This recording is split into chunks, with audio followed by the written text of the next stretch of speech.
J'ai besoin de savoir si quelqu'un a déjà entendu parler de cette histoire, parce que je me pose beaucoup de questions et c'est ma première fois de l'apprendre. Mythe ou réalité? Qui est Simon Kimbangu? Visage en pleine réflexion. Né en 1887, son premier miracle, résurrection d'une fille le 6 avril 1921.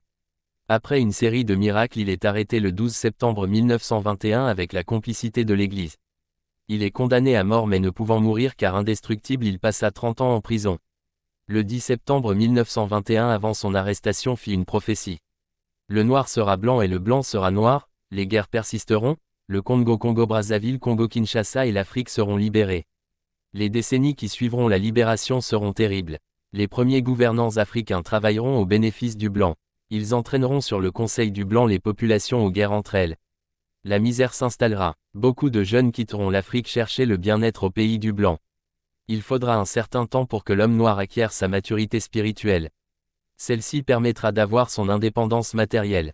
Alors s'accomplira la troisième étape, la naissance d'un grand roi divin. Il viendra avec ses trois pouvoirs. Spirituel, scientifique, politique. Je serai moi-même le représentant de ce roi. Kimbangu a prédit la Deuxième Guerre mondiale. Les indépendances. Les dictateurs africains qui ont travaillé pour l'Occident, Bongo, Mobutu, etc.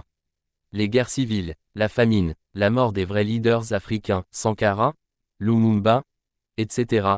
Il a prophétisé pour l'Afrique et le royaume Congo, rez-de-chaussée, Angola, Brazza, Gabon, Cameroun.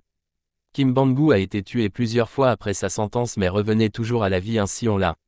Trempe dans l'acide au fond d'un fût soudé et jeté au fond d'un fleuve, il est sorti de l'eau intact. Fusillé sur le champ, il ne mourut pas.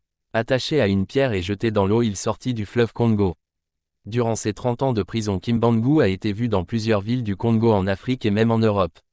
Des rapports disent qu'on l'a arrêté à 5 endroits différents. 5 Kimbangu ont été rassemblés dans la même cellule, au même moment.